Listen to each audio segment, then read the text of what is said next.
Baik, kita akan memasuki pembahasan An-Naqid Ats-Tsalits, pembatal ketiga dari pembatal-pembatal keislaman, di halaman 11 dari buku panduan. Berkata penulis rahimahullahu taala, "Ats-tsalitsu man lam yukaffiril musyrikin aw syakka fi kufrihim aw sahhaha madhhabahum kafar."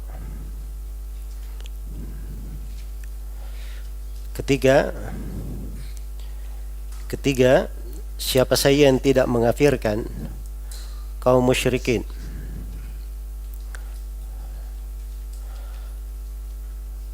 atau ragu terhadap kekafiran mereka atau membenarkan madhab mereka, kafar, maka dia telah kafir. Baik, jadi ini pembatal yang ketiga dari pembatal keislaman. Siapa yang tidak mengafirkan kaum musyrikin, tidak mengafirkan orang kafir, atau ragu akan kekafiran mereka atau membenarkan madhab mereka, maka itu adalah pembatal keislaman yang menyebabkan dia kafir, keluar dari Islam. Iya.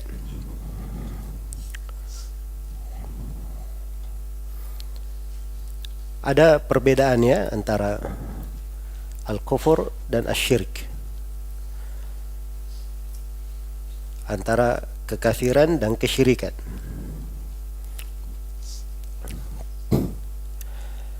Ya. Kalau kesyirikan itu sudah kita definisikan ya. Syirik itu terkandung di dalamnya penyetaraan selain Allah dengan Allah pada apa-apa yang merupakan kekhususan Allah. Itu kesyirikan. Tapi kalau kekufuran, dia lebih luas daripada itu. Karena kufur itu definisinya adalah adamul iman. Kufur definisinya adalah apa? Tidak beriman. Iya. Baik. Itu seperti yang ditegaskan oleh Syekhul Islam Ibnu Taimiyah. Kata beliau, al-kufru adamul iman bi ijma'i jami'il muslimin, menurut kesepakatan seluruh kaum muslimin. Apakah dalam makna dia meyakini lawan dari iman, atau dalam makna dia tidak beriman sama sekali? Dia tidak beriman sama sekali. Iya. Jadi kalau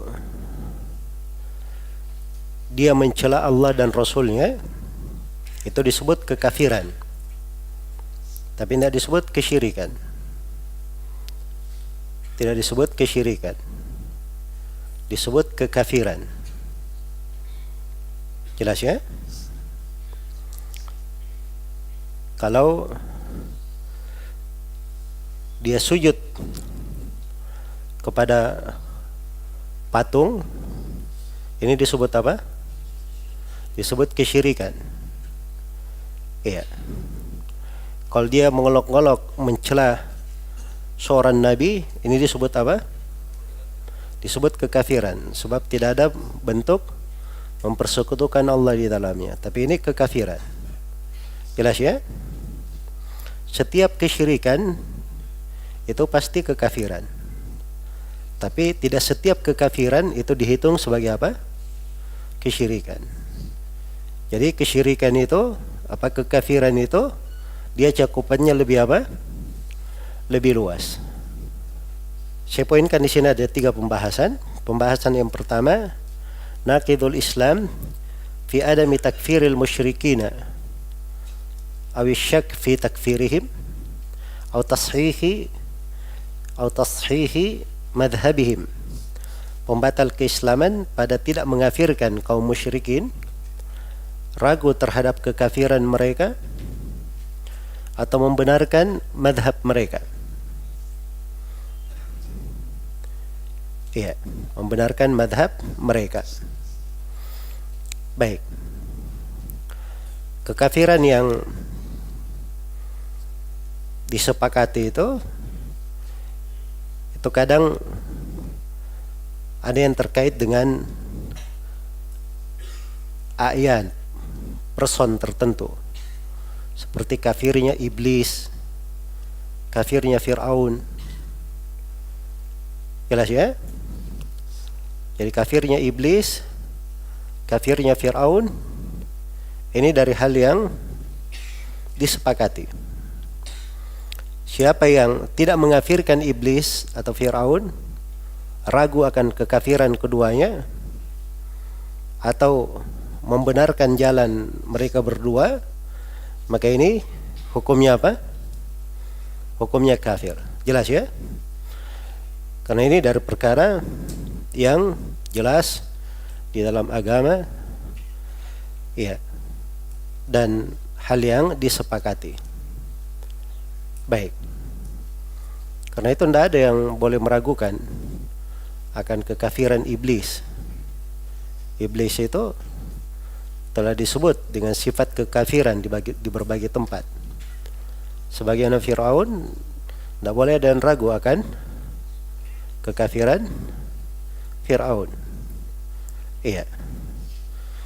Jadi kalau ada seperti Ibnu Arabi, dia menulis buku judulnya Imanu Fir'aun, keimanan Fir'aun, ini dicatat sebagai salah satu bentuk kekafirannya. Karena dia tidak mengafirkan siapa? Fir'aun. Iya. Nah itu ketika dia mengatakan Fir'aun itu mukmin, itu madhab Murji'ah ekstrim. Madhab Murji'ah ekstrim yang dianut oleh orang-orang Jahmiyah, yang mereka mengatakan bahwa iman itu cukup dengan pengetahuan saya. Ya, iblis itu dia tahu bahwa Allah adalah yang diibadahi. Karena itu dia sendiri bersumpah, ya, dengan kebesaran Allah, fa bi izzatika, demi izzamu ya Allah. Jelas ya? Jadi dia akui tentang hal tersebut. Dan Fir'aun dia tahu kebenaran Allah. Fir'aun. Karena itu dikatakan dalam Al-Quran, wajahadu biha wastaiqanatha anfusuhum. Mereka menentang hal itu, tapi jiwa-jiwa mereka yakin. Jadi ada pengetahuan. Ya, tapi bersama dengan itu Fir'aun disepakati kafir. Jadi kalau ada yang mengatakan Fir'aun itu mukmin, maka ini adalah hal yang membatalkan keislaman. Ya, seperti pernah ada di Makassar ini tahun 80-an, tahun 90-an ada yang bikin seminar judulnya Fir'aun Mukmin Sejati. Nah, ini diambil dari siapa? Ibnu Arabi ini, Al-Mulhid. Nasallallahu alaihi. Baik. Jadi itu yang pertama, ada jenis dari kekafiran pada person yang sudah disepakati. Ada kekafiran dalam bentuk jenis. Dalam bentuk jenis. Misalnya kekafirannya orang-orang Yahudi, kekafirannya orang-orang Nasara, orang-orang Majusi, orang-orang Buddha, orang-orang Hindu, ya, dan seterusnya. Jelas ya? Maka ini kafir sudah jelas semuanya. Siapa yang ragu, siapa yang tidak mengafirkan orang Yahudi atau Nasrani, maka dia kafir. Siapa yang tidak Siapa yang ragu akan kekafiran mereka, maka mereka kafir. Siapa yang membenarkan mazhab mereka, maka mereka adalah kafir. Jelas ini? Baik. Yang ketiga, ada jenis dari kekafiran dalam bentuk sifat. Ya, seperti dia mencela Allah dan Rasulnya. Mencela Allah dan Rasulnya. Ini jenis kekafiran jelas. Seperti dia molok-molok Allah, ayat-ayat dan Rasulnya. Seperti dia sujud kepada berhala. Ya. Baik. Ini jenis kekafiran yang jelas. Baik. Jadi pada pensifatan kekafiran yang terang, itu tidak boleh ada yang tidak mengkafirkan orang kafir atau ragu akan kekafiran mereka atau membenarkan dari madhab mereka. Iya. So kalau dia tidak mengkafirkannya, berarti dia menentang Allah dan Rasulnya. Karena dalam Al-Quran Allah memberikan level untuk mereka dengan penyebutan kafir. Misalnya laqad kafara alladziina qalu innallaha huwal masih ibnu Maryam. Sungguh telah kafir orang yang mengatakan bahwa Allah adalah Al-Masih ibn Maryam. Jadi kalau dia katakan orang yang mengatakan orang Nasara tidak kafir, berarti dia menolak dari ketentuan Allah Subhanahu wa taala.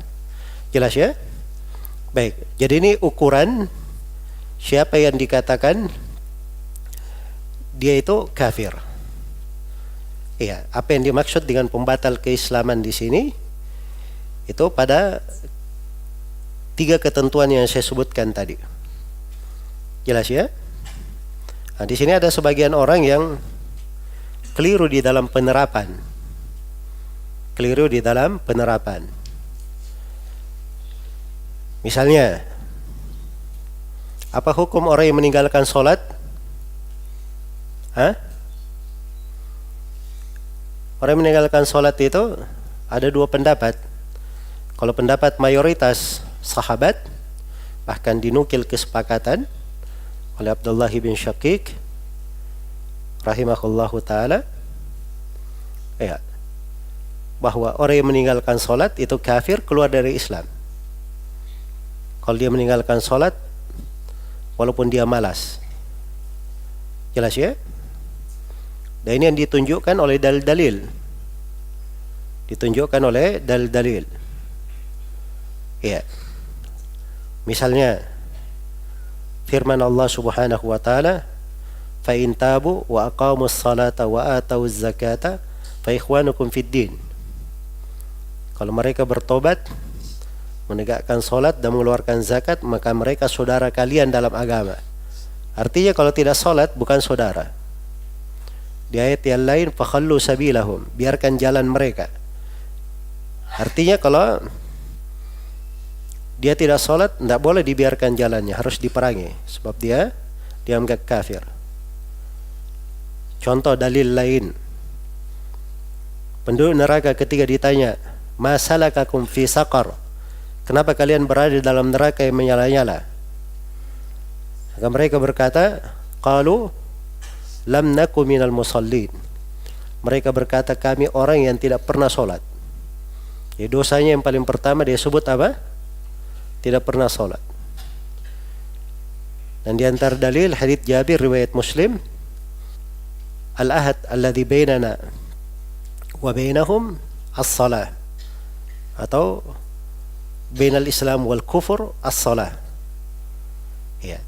Hal yang membedakan antara keislaman dan kekafiran itu sholat. Situ pakai alif lam ya, al-kufur. Al-kufur itu kalau dia pakai alif lam itu artinya kufur akbar, mengeluarkan dari keislaman.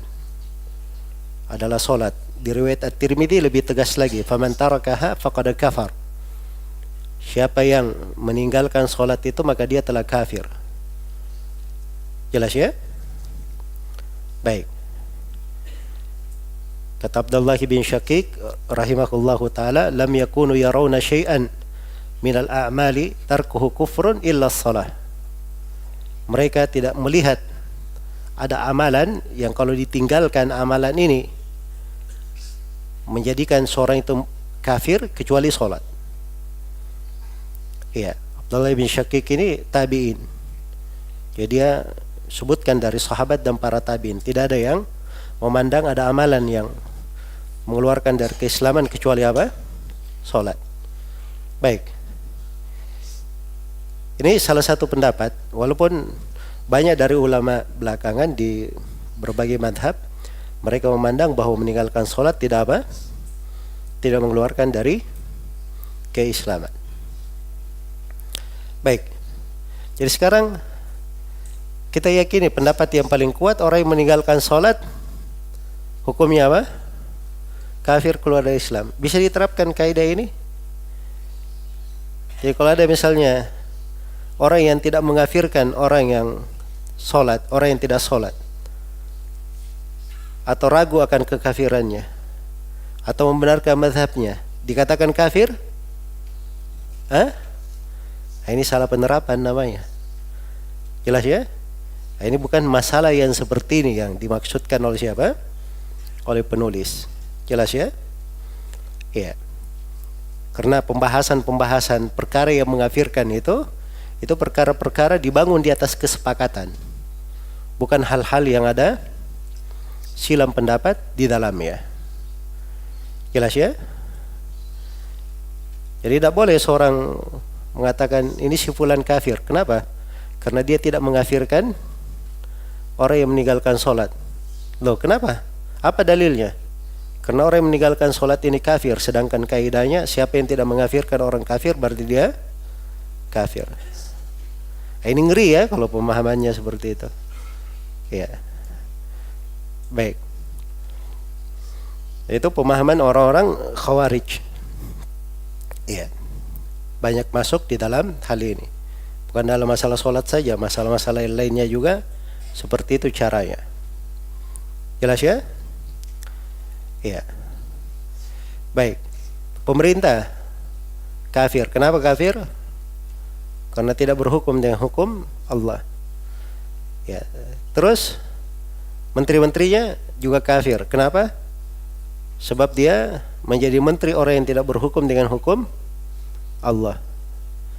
Terus tukang sapu di kecamatan kafir juga. Kenapa? Karena dia tidak mengkafirkan orang kafir. Siapa yang tidak mengkafirkan orang kafir berarti dia kafir. Itu cara hitung-hitungannya begitu. Ya, orang-orang tidak punya apa? Tidak punya kaidah. Baik. Jadi Syekh di sini itu membahas ke dalam masalah-masalah yang telah dimaklumi. Saya sudah dekatkan tadi ya 3 poin di dalam hal ini. Baik. Jadi siapa yang tidak mengkafirkan kaum musyrikin? Satu.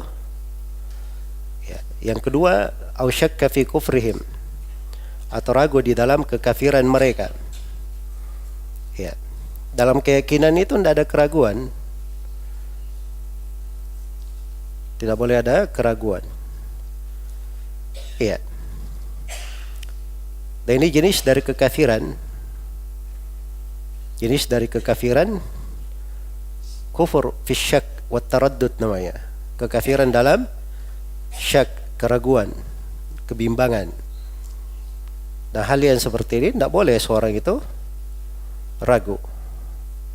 Jelas ya? Baik. Aw sahhaha madhhabahum. Ini lebih parah lagi. Kalau dia benarkan apa? Madhab mereka. Ya. Dia benarkan madhab orang kafir. Dia benarkan jalannya orang kafir. Ya. Maka ini menggambarkan kepada kita semua, ya, bagaimana naudzubillah kesesatan sejumlah manusia di masa ini, dari orang-orang ilmania, kaum liberal, dan yang semisal dengannya, yang mengatakan bahwa semua agama itu adalah apa? Adalah sama. Semua agama itu mengantar kepada surga. Ya. Mengantar kepada Tuhan. Ini adalah kekafiran yang tidak diragukan. Jadi dia bukan saja tidak mengkafirkan orang kafir atau ragu, ini membenarkan agama orang-orang kafir. Iya, membenarkan agama orang-orang kafir. Jelas ya? Dan selalu syubhat mereka itu, ini orang-orang karena kurang keimanannya, tidak pede di dalam beragama, iya. Maka kalau ada kalimat-kalimat yang seperti ini, itu berat sekali bagi mereka. Berat sekali. Dianggap bahwa kalau ada kaidah seperti ini, siapa yang tidak mengkafirkan orang kafir, tidak mengkafirkan kaum musyrikin, ragu akan kekafiran mereka atau membenarkan madhab mereka, wah ini berarti orang kafir ini harus kita perangi, harus kita bunuhi. Mereka berpikir kepada hal-hal yang lain. Jelas ya? Padahal belum tentu ada keterkaitan ke situ. Iya. Karena itu keyakinan ini keyakinan umat Islam dari masa Nabi, disepakati oleh para ulama, berjalan hingga hari ini. Iya. Tapi orang-orang kafir juga, orang-orang Yahudi yang tinggal bersama kaum muslimin di kota Madinah, mereka juga hidup damai, ya, dengan kaum muslimin. Rasulullah ketika melakukan perjanjian di Hudaybiyah, tidak berperang dengan musyrikin Mekah selama 10 tahun, ya mereka juga merasakan bagaimana keindahan Islam. Islam itu tidak melanggar apa-apa yang merupakan perjanjian. Jelas ya? Jadi bukan artinya seorang itu meyakini orang kafir adalah kafir, mereka adalah penghuni neraka. Bukan artinya kita diizinkan berlaku zalim terhadap mereka. Bukan artinya kita dibolehkan untuk berbuat melampaui batas terhadap mereka. Itu hukum sudah ada ketentuan-ketentuannya di dalam syariat. Iya. Sudah ada ketentuan-ketentuannya di dalam syariat. Jelas ya? Jadi mereka ini setiap kali ada pembahasan yang seperti ini, mereka anggap ini pembahasan harus ditolak. Atau paling tidak dia bawa sesuatu yang berbeda dengan hal tersebut. Ya, supaya dikatakan bahwa mereka ini orang yang moderat, ya, pertengahan, toleran, ya, Islam Nusantara, ya, dan seterusnya. Dari bahasa-bahasa yang biasa dipakai. Ya, karena asalnya mereka ini tidak pede berislam. Kalau dia berislam dengan agama Nabi Muhammad itu jelas. Islam rahmatan lil alamin. Bukan Nusantara saja. Bukan cuma Indonesia saja. Islam untuk alam semesta. Bukan manusia saja. Alam ini itu bukan alam manusia saja. Seluruh alam, alam manusia, alam jin, alam hewan, alam malaikat. Jelas ya? Islam itu rahmat untuk seluruh alam. Iya. Itulah keislaman. Baik. Jadi ini hukum-hukum dibedakan. Karena itu saya sering katakan bahwa orang yang keliru di dalam memahami itu, yang berjelek sangka terhadap Islam, karena ini orang yang berjelek sangka tentang Islam itu karena mereka keliru memahami apa itu Islam. Ataupun kalau dia belajar tentang Islam, dia campur adukkan pembahasan-pembahasan. Dia tidak bisa bedakan antara sebuah pembahasan dengan pembahasan yang lainnya. Itulah fungsinya seorang belajar menuntut ilmu. Ya, kita baca dari pembatal-pembatal keislaman supaya kita terukur. Yang membatalkan keislaman itu sudutnya di mana, lingkarannya di mana, ya, garis-garisnya itu apa, supaya kita mengerti apa batasan-batasan keislaman itu, bagaimana pembatal-pembatalnya, ya, dan seterusnya. Baik. Kemudian di sini yang perlu saya ingatkan juga bahwa pembahasan ini terkait dengan kekafiran yang sudah dipastikan. Kekafiran yang jelas dalilnya dari Al-Quran dan As-Sunnah dan disepakati oleh para ulama. Dan kekafiran itu menjatuhkan vonis kafir itu bukan sembarangan, ya. Iya. Karena hukum pengafiran itu datangnya dari Allah. Datangnya dari Rasulullah sallallahu alaihi wasallam. Seorang dikatakan kafir itu harus sesuai dengan tuntunan syariat. Harus sesuai dengan tuntunan syariat. Itu yang dikatakan oleh Ibnul Qayyim rahimahullahu taala, wal kufru haqqullahi thumma rasulihi bisyar'i yathbutu la biqauli fulani. Faman kana rabbul alamin wa abduhu qad kaffarahu fadaka dzuk kufrani.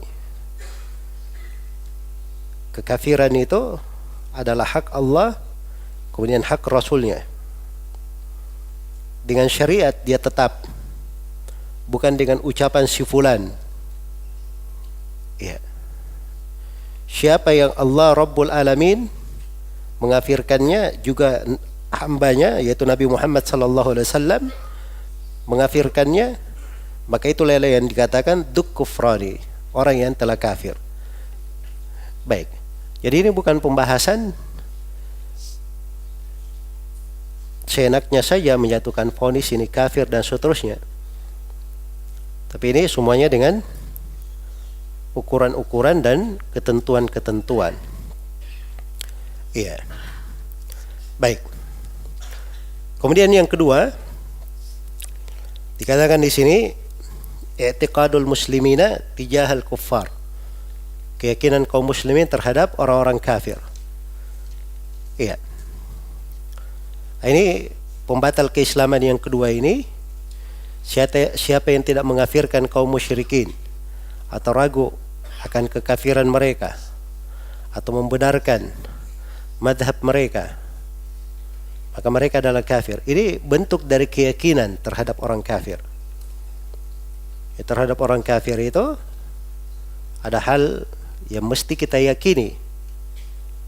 Dengan keyakinan tersebut, seorang itu dianggap sebagai seorang muslim, seorang mukmin, seorang yang berpegang dengan tali keislaman. Ya.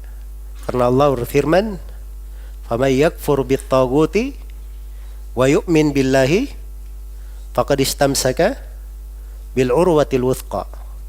Barang siapa yang kafir kepada tagut, beriman kepada Allah, maka dia telah berpegang dengan tali yang sangat kuat. Jadi dimulai dulu dengan kafir kepada tagut. Baru setelah itu disebutkan keimanan kepada Allah. Sebab ini dua hal tidak terpisah. Iya, dua hal yang tidak terpisah. Itulah kandungan la ilaha illallah, an-nafyu wal itsbat. La ilaha itu an-nafyu, penafian segala yang diibadahi kecuali Allah. Illallah itu adalah itsbat, penetapan bahwa yang diibadahi hanyalah Allah. La ilaha itulah faman yakfur bit-taghut. Illallah itulah wa yu'min billah. Jelas ya? Maka ini pembahasan ya dari keyakinan yang sangat penting di dalam beragama. Seorang itu ya, seorang muslim itu ada keyakinan terhadap orang-orang kafir. Inilah yang disebut oleh penulis rahimahullah taala di sini, oleh Syekh rahimahullah, salah satu dari keyakinan ini tentang kaidah yang besar ini yang merupakan salah satu pembatal dari pembatal keislaman. Baik. Di antara keyakinan tersebut yang lainnya, orang kafir itu wajib untuk dibenci dan dimusuhi. Iya. Wajib untuk dibenci dan dimusuhi. Dan tidak memberikan loyalitas kepada mereka. Ini banyak sekali ayat-ayat tentang hal ini.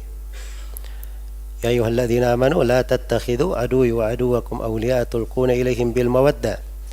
Wahai orang-orang yang beriman, dipanggil dengan panggilan keimanan. Jangan kalian menjadikan musuhku dan musuh kalian sebagai wali-wali yang kalian berikan kepada mereka kecintaan. Iya. Suri teladan yang baik pada Nabi Ibrahim alaihissalam.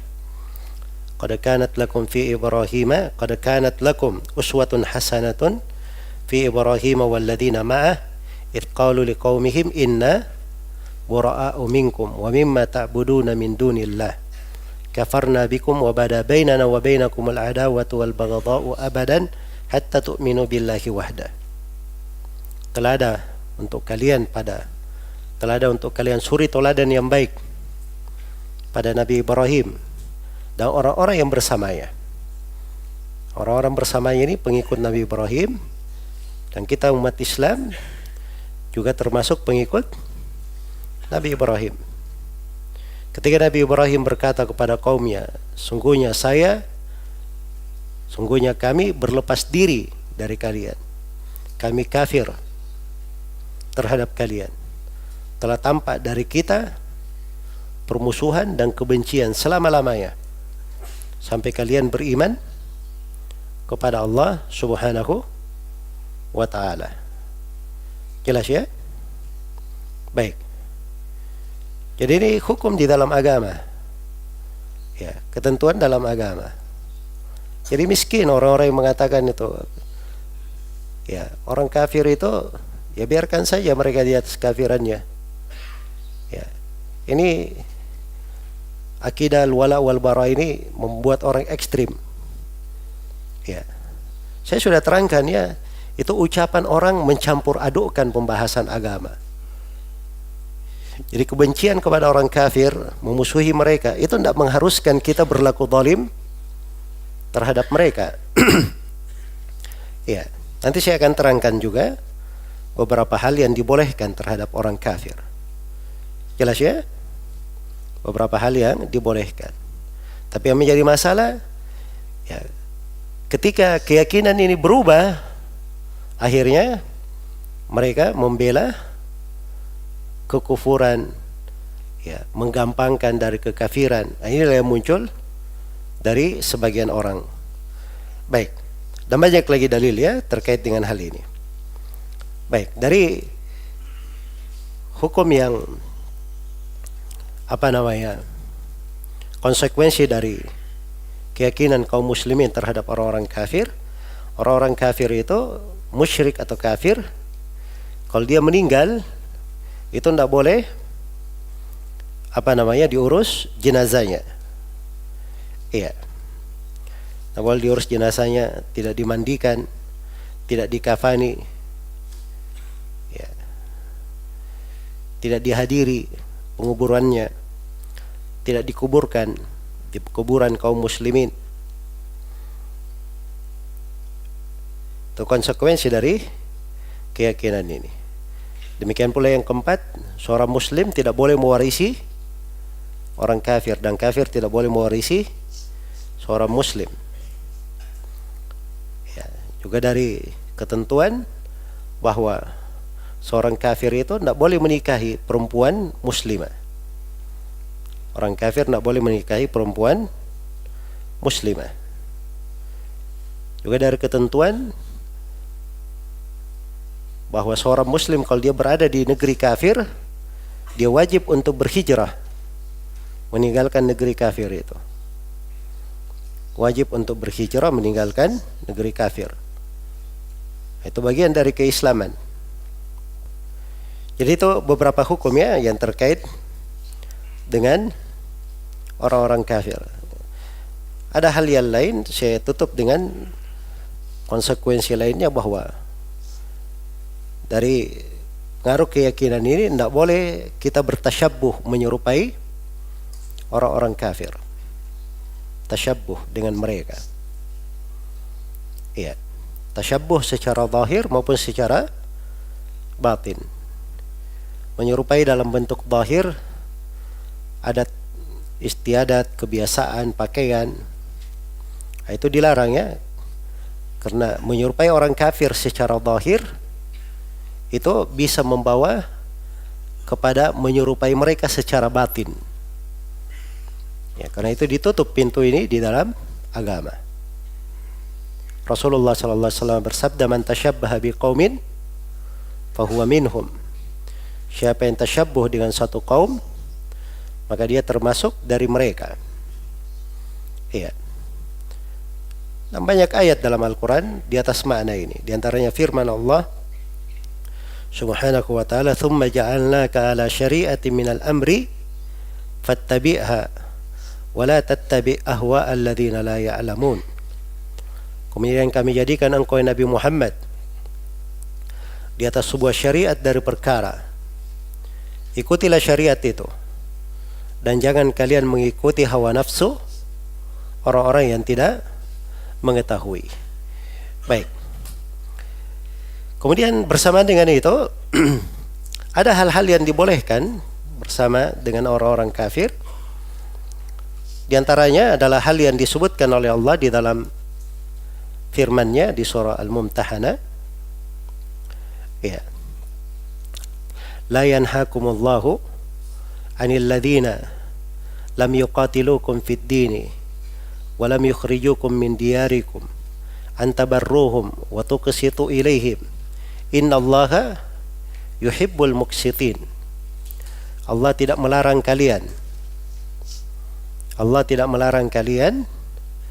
dari orang-orang kafir yang tidak memerangi kalian dalam agama, dan orang kafir yang tidak mengusir kalian dari negeri-negeri kalian. Allah tidak melarang kalian untuk berbuat baik kepada mereka dan berlaku adil terhadap mereka. Berlaku adil terhadap mereka.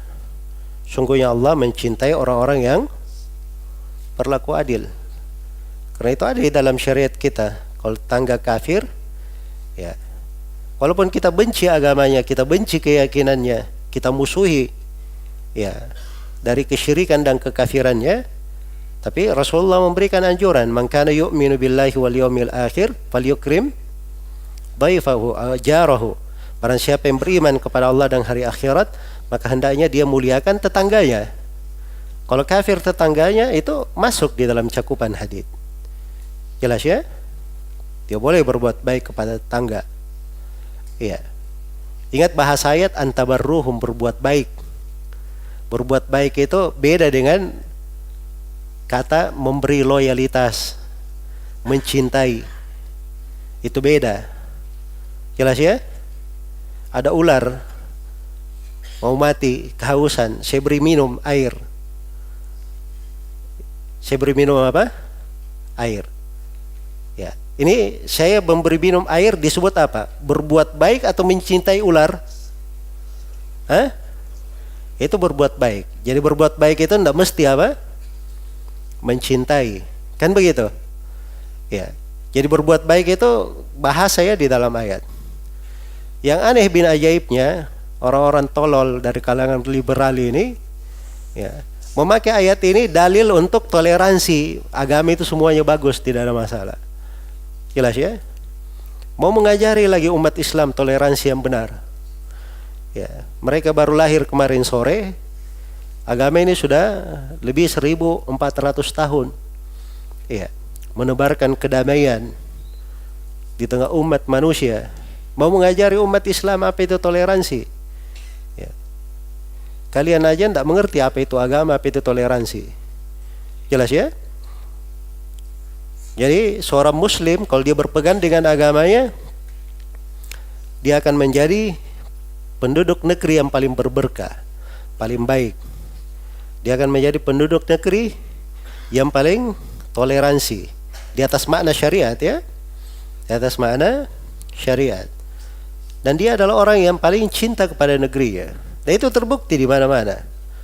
Ya, sekarang ini kalau ada yang mengaku cinta negeri, itu karena ada program aja, proyek di belakangnya. Ya. Atau ada hal-hal yang dicari di belakangnya. Beda dengan umat Islam. Mereka memang karena agama yang memerintah. Ya, agama yang memerintah. Itu prinsip pokok di dalam Islam, mengadakan perbaikan dan melarang dari apa? Perbuatan kerusakan di atas muka bumi. Baik. Jadi ini di antara hal yang dibolehkan.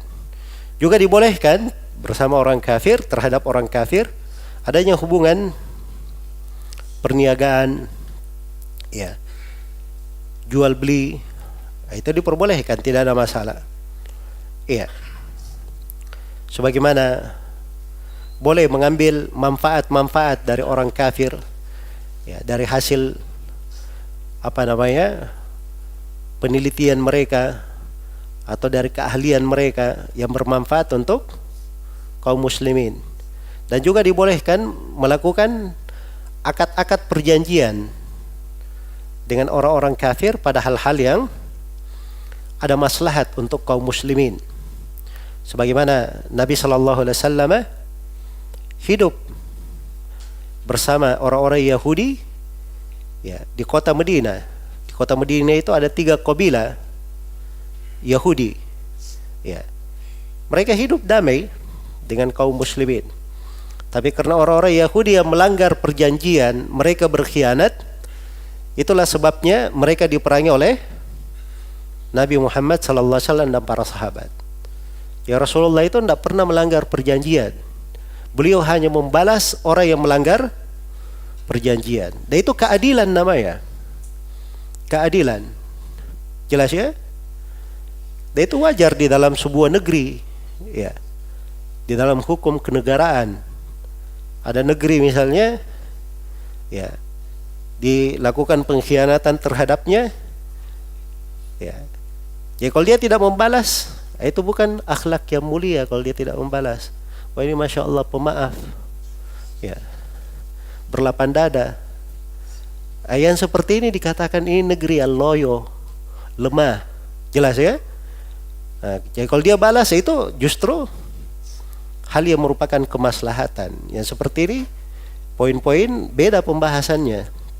Jelas ya? Tapi harus dipahami bersamaan dengan keyakinan kaum muslimin tentang wajibnya membenci orang kafir, mengafirkan mereka, ya, mengafirkan jalan mereka. Bersamaan dengan itu Nabi dan para sahabat melakukan suluh, perdamaian dengan orang-orang Yahudi di kota Madinah. Jelas ya? Ya, mereka punya hak sama dengan hak orang-orang yang tinggal di kota Madinah. Bahkan mereka diberi kebebasan pada hal yang merupakan agama mereka. Itu diantara poin-poin piagam perjanjian di kota Madinah. Jadi ini harus dipahami ya, masalah-masalah yang seperti ini. Baik. Iya. Ada hal-hal lain insyaallah taala nanti saya akan poinkan di di pembatal keislaman seputar memberi loyalitas kepada orang kafir. Ini terkait dengan masalah loyalitas, menjalin hubungan kerjasama dengan negeri-negeri kafir. Baik, itu akan datang pembahasannya secara tersendiri insyaallah taala. Baik. Kemudian yang ketiga, wuduhul farq bainal kufri wal Islam. Jelasnya perbedaan antara kekufuran dan keislaman. Ya, jadi harus diketahui bahwa beda ya. Ya, beda antara kekafiran dan keislaman. Ya. Orang yang telah mengenal jalan yang lurus itu akan tampak dengan sangat jelas perbedaan antara keislaman dan apa? Kekafiran. Ini pokok yang membedakan. Iya. Karena itu orang kafir, kaum musyrikin, karena jelasnya kekafiran mereka, siapa yang tidak mengkafirkannya maka disebut apa? Dia juga kafir. Ragu saja dia dikafirkan. Apalagi kalau dia membenarkan madhabnya. Jelas ya? Jadi kalau ada yang belajar keislaman, kemudian dia ragu dengan kekafiran, ini harus dia perbaiki dengan sangat serius keislamannya. Iya. Sebab keislaman itu membawa seseorang di atas petunjuk dan keterangan. Iya. Membawa seseorang di atas petunjuk dan keterangan. Qul innani hadani rabbi ila siratim mustaqim dinan qiyaman millata Ibrahim hanifan wa ma ana minal musyrikin. Katakanlah wahai Nabi Muhammad, saya telah diberi hidayah oleh Rabbku kepada jalan yang lurus, agama yang sangat tegak. Iya, agama Nabi Ibrahim. Dan saya tidak termasuk dari orang-orang yang berbuat kesyirikan. Nah, itu pasti kalau sudah masuk di atas jalan yang lurus, pasti akan berlepas diri dari apa? Dari kesyirikan dan kekafiran. Iya. Nah, itulah keislaman. Ya sekali lagi, ini dari mana yang harus selalu ditekankan di dalam jiwa. Iya, selalu ditegaskan bahwa keislaman itu berbeda dengan kekafiran. Berbeda dengan kekafiran. Baik. Selesai pembahasan keislaman yang ketiga.